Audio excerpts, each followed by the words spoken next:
मत्ती रचित सुसमाचार अध्याय 16।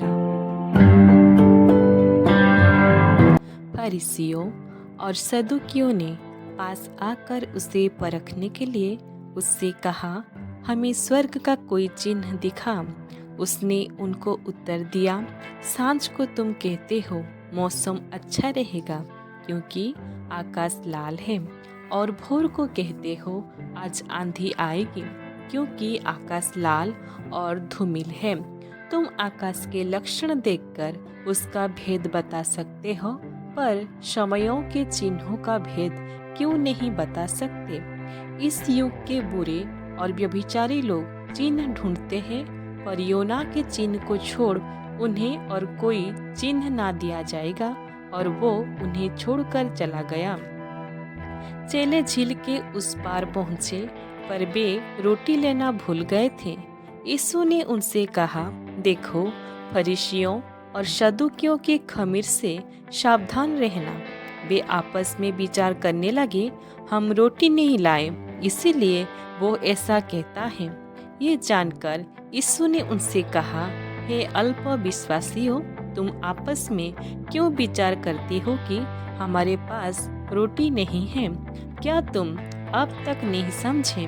क्या तुम्हें उन 5,000 की 5 रोटियां स्मरण नहीं, और ना ये कि तुमने कितनी टोकरियां उठाई थी, और ना उन 4,000 की 7 रोटियां, और ना ये कि तुमने कितने टोकरे उठाए थे?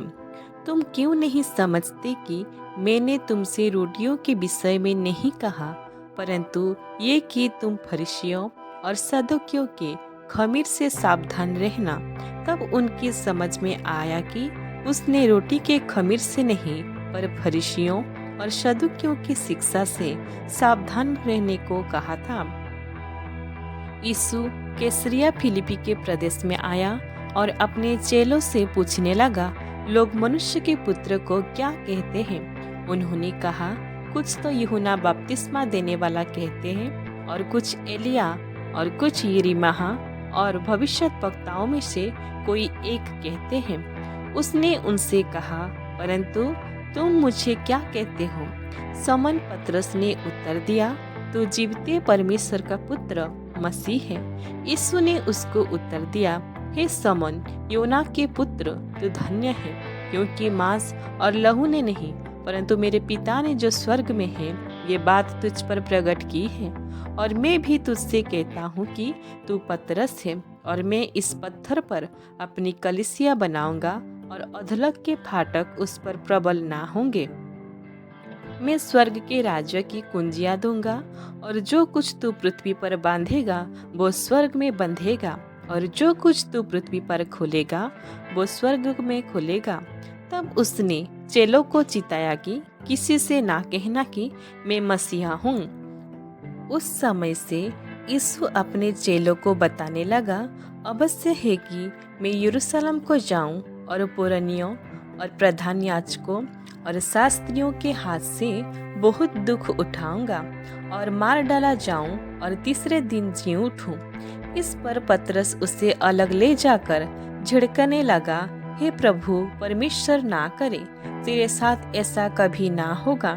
उसने मुड़कर पतरस से कहा, हे शैतान, मेरे सामने से दूर हो, तू मेरे लिए ठोकर का कारण है, क्योंकि तू परमेश्वर की बातों पर नहीं, परंतु मनुष्य की बातों पर मन लगाता है। तब यीशु ने अपने चेलों से कहा, यदि कोई मेरे पीछे आना चाहे तो अपने आप को इनकार करे और अपना क्रूस उठाए और मेरे पीछे हो ले।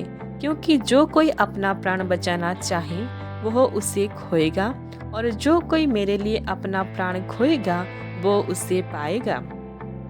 यदि मनुष्य सारे जगत को प्राप्त करे और अपने प्राण की हानि उठाए तो उससे क्या लाभ होगा? या मनुष्य अपने प्राण के बदले क्या देगा? मनुष्य का पुत्र अपने स्वर्गदूतों के साथ अपने पिता की महिमा में आएगा, और उस समय वो हर एक को उसके कामों के अनुसार प्रतिफल देगा। मैं तुमसे सच कहता हूँ कि जो यहाँ खड़े हैं उनमें से कुछ ऐसे हैं कि वे जब तक मनुष्य के पुत्र को उसके राज्य में आते हुए ना देख लेंगे, तब तक मृत्यु का स्वाद कभी ना चखेंगे। ईश्वर इस वचन से हम सभी को बहुतायत से आशीष दे। आमीन।